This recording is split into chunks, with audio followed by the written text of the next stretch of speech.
நள்ளிரவு ஒரு பொண்ணு வீட்டுக்கு போறதுக்காக ஒரு கேப் புக் பண்றாங்க. அது ஒரு சாதாரண பயணமா தான் இருந்திருக்கணும். ஆனா அப்படி அமையல. இன்னைக்கு நாம அனன்யா அப்படிங்கிற ஒரு பொண்ணு காணாம போன வழக்கின் மூடப்பட்ட கோப்புகளை தான் திறக்க போறோம்.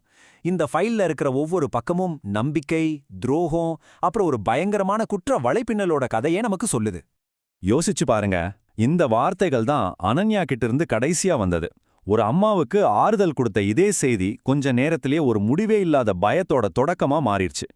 போலீஸ்க்கு வந்த முதல் கேள்வியே இதுதான். வெறும் 20 நிமிஷத்துல முடிய வேண்டிய ஒரு பயணம் எப்படி முடியவே இல்லாத ஒரு பயணமா மாறுச்சு? சரி வாங்க, விசாரணையோட முதல் கட்டத்துக்குள்ள போகலாம். எந்த ஒரு கேஸ்லயும் முதல் சில மணி நேரங்கள் ரொம்ப ரொம்ப முக்கியம். அனன்யா காணாம போன அந்த முதல் சில மணி நேரங்கள்ல சந்தேகத்துக்கு இடமே இல்லாம என்னெல்லாம் நடந்துச்சுன்னு இந்த ஃபைல் நமக்கு தெளிவா காட்டுது. இந்த டைம்லைனை கொஞ்சம் நல்லா பாருங்க. ராத்திரி 11:45க்கு ஆஃபீஸ்லேருந்து கிளம்புற அனன்யா சரியா 7 நிமிஷம் கழிச்சு அம்மாவுக்கு கால் பண்றாங்க. அப்போ வரைக்கும் எல்லாம் நார்மலா தான் இருக்கு. ஆனா அதுக்கப்புறம் அடுத்த 23 நிமிஷத்துல தான் எல்லாமே தலைகீழா மாறுது. 12:15க்கு அவங்க ஃபோன் சிக்னல் கட் ஆகுது. அவ்வளவுதான். அடுத்த நாள் காலையில 8 மணிக்கு பதறிப்போன குடும்பம் போலீஸ்ல புகார் கொடுக்கறாங்க. அந்த 23 நிமிஷம் அதுக்குள்ளதான் எல்லா மர்மமும் அடங்கியிருக்கு. போலீஸ் கையில கேஸ் வந்ததும் அவங்க முதல்ல தேடினது டிஜிட்டல் தடயங்களை தான். அவங்களுக்கு ஒரு தடயம் கிடைச்சது. ஆனா அது மர்மத்தை அவுக்கிறதுக்கு பதிலா இன்னும் பல கேள்விகளையும் சந்தேகங்களையும் தான் உருவாக்குச்சு. இதுதான் போலீஸ்க்கு கிடைச்ச முதல் பிரேக். ஒரு டோல்கேட்ல இருந்து சிசிடிவி ஃபுட்டேஜ் அனன்யா போன காரை உறுதி செஞ்சுது. ஆனா இங்கே தான் முதல் சிக்கலே ஆரம்பிக்கிறது. அந்த கார் அனன்யாவோட வீட்டுக்கு போற வழக்கமான ரூட்ல போகல. அது சம்பந்தமே இல்லாம ஆள் நடமாட்டம் இல்லாத வேற ஒரு திசைக்கு திரும்பி இருந்துச்சு. இது போலீஸ் கிடைச்ச முதல் அபாயமணி. போலீஸ் அந்த டிரைவர் ரவியை கண்டுபிடிச்சு விசாரிச்சப்போ அவர் ரொம்ப சாதாரணமா சொல்ல பதில் இதுதான். சிசிடிவி ஆதாரத்துக்கு நேர் எதிரான ஒரு பதில். யோசிச்சு பாருங்க, ஒரு பொண்ணு நடுராத்திரில யாருமே இல்லாத ஒரு ரோட்ல பாதியில ஏன் இறங்கணும்? ரவியோட இந்த பதில் சந்தேகத்தோட மொத்த ஃபோக்கஸையும் அவர் மேல திருப்புச்சு. விசாரணை ஆழமாக போக போக இந்த கேஸ் வெறும் டிரைவர் ரவியோட மட்டும் நிக்கல. போலீஸ் அனன்யாவோட பர்சனல் லைஃபையும் நோண்ட ஆரம்பிச்சாங்க. அப்போதான் சில புது சந்தேக நபர்களும் அதிர்ச்சியான சில ரகசியங்களும் வெளியே வர ஆரம்பிச்சது. இப்ப போலீஸ் முன்னாடி 2 பேரு. ஒரு பக்கம் முன்னுக்கு பின் முரணா பதில் சொல்ற டிரைவர் ரவி, இன்னொரு பக்கம் அனன்யாவோட வேலை பார்க்குற சுரேஷ். இவரோட ஃபோன் ரெக்கார்ட்ஸை பார்த்த போலீஸுக்கே ஒரு நிமிஷம் தலை சுத்திடுச்சு. அனன்யா காணாம போன அன்னைக்கு மட்டும் சரியா 14 தடவை கால் பண்ணியிருக்காரு. அனன்யா கிட்ட கடைசியா ஃபோன்ல பேசினதும் இவர்தான். விசாரணை இன்னும் ஆழமா போனப்போ ஒரு ஷாக்கிங்கான விஷயம் தெரிய வந்துச்சு.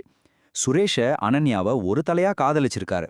அது மட்டும் இல்ல, ஒரு ஆப் மூலமா அனன்யா எங்கெல்லாம் போறாங்கன்னு ரகசியமா ட்ராக் கூட பண்ணிட்டு வந்திருக்காரு. இப்போ இந்த கேஸ் ஒரு சாதாரண காணாம போன வழக்கு இல்ல, இதுல தனிப்பட்ட உறவு சிக்கல்களும் துரோகமும் இருக்குன்னு போலீஸ்க்கு நல்லாவே புரிஞ்சது. ஒரு பக்கம் சுரேஷ் மேல சந்தேகம் இருந்தாலும் இந்த முழு சம்பவத்துக்கு பின்னாடியும் ஏதோ ஒரு பெரிய நெட்வொர்க் இருக்குன்னு போலீஸ் யூகிச்சாங்க. அவங்களோட யூகம் சரிதான்னு சீக்கிரமே நிரூபணமாச்சு. அப்போதான் போலீஸ் அந்த பயங்கரமான உண்மையை கண்டுபிடிச்சாங்க.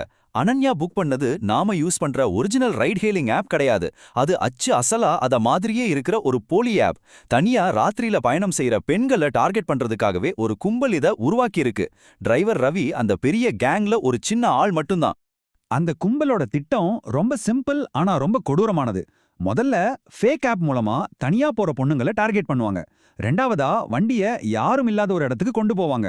மூணாவதா அவங்கள கடத்தி அவங்ககிட்ட இருக்கிறதெல்லாம் கொள்ளையடிப்பாங்க. கடைசியா அவங்கள அங்கேயே விட்டுட்டு எஸ்கேப் ஆயிடுவாங்க. அனன்யாவும் இதே வலையில தான் சிக்கியிருக்காங்க. இந்த கேஸ்ல மிகப்பெரிய திருப்புமுனை எங்கிருந்து வந்துச்சு தெரியுமா? யாருமே எதிர்பார்க்காத ஒரு நபர்கிட்ட இருந்து. சுரேஷ் அவரே போலீஸ்கிட்ட வந்து எல்லா உண்மையை ஒத்துக்கிட்டாரு. பொறாமையில அனன்யாவை ட்ராக் பண்ணிட்டு இருந்தப்போ அவங்க கார் தப்பான ரூட்ல போறத பார்த்துட்டு பின்தொடர்ந்து போயிருக்காரு. கடத்தல நேராவே பார்த்திருக்காரு. ஆனா பயத்துல யார்கிட்டயும் சொல்லாம அமைதியா இருந்துட்டாரு. ஆரம்பத்துல சந்தேக நபரா இருந்தவரு இப்போ இந்த கேஸோட ஒரே முக்கிய சாட்சியா மாறினாரு. சுரேஷோட வாக்குமூலத்துக்கு அப்புறம் எல்லாமே ரொம்ப வேகமா நடக்க ஆரம்பிச்சுது. ஒரு வழியா இந்த கேஸ் ஒரு முடிவை நோக்கி நகர்ந்துச்சு. ஆனா அனன்யாவோட இந்த கொடூரமான கடைசி பயணம் நமக்கு ரொம்ப முக்கியமான ஒரு பாடத்தையும் சொல்லி கொடுத்துட்டு போச்சு. சுரேஷ் கொடுத்த தகவலை வச்சு போலீஸ் டீம் ஒரு பாழடைஞ்ச கிடங்குக்கு வேகமா போனாங்க. அங்க ரொம்ப அதிர்ச்சியான நிலையில அனன்யா உயிருடன் மீட்கப்பட்டாங்க. இந்த சம்பவத்துல சம்பந்தப்பட்ட கடத்தல் கும்பல் மொத்தமும் கைது செய்யப்பட்டாங்க. ஒரு வழியா அந்த கொடூரமான ராத்திரி முடிவுக்கு வந்துச்சு. அனன்யா அவங்க குடும்பத்துக்கிட்ட பத்திரமா போய் சேர்ந்தாங்க. இந்த கேஸ் ஃபைல் மூடப்பட்டது. இந்த கேஸை வெற்றிகரமா முடிச்ச இன்ஸ்பெக்டர் அர்ஜுன் சொன்ன ஒரு விஷயம் நாம எல்லாரும் மனசுல வச்சுக்க வேண்டியது. நீங்க புக் பண்ற வண்டிய எப்பவும் ஒரு தடவைக்கு 2 தடவை செக் பண்ணுங்க. ஒரு சின்ன கவனக்குறைவு ஒரு உயிரையே எடுக்கலாம். எவ்ளோ பெரிய உண்மை இல்லையா?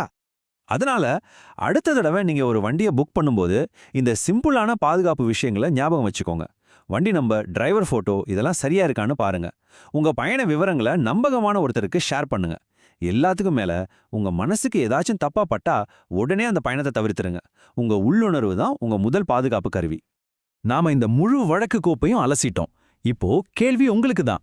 இந்த கதையெல்லாம் கேட்டதுக்கு அப்புறம் உங்க அடுத்த பயணத்துக்கு முன்னாடி அந்த சில நொடிகளை செலவு செஞ்சு நீங்க புக் பண்ண வண்டியை சரி பாப்பீங்களா? நீங்க ஆம்னு சொன்னா அனன்யாவோட இந்த பயணம் அர்த்தமுள்ளதா மாறும். யோசிங்க.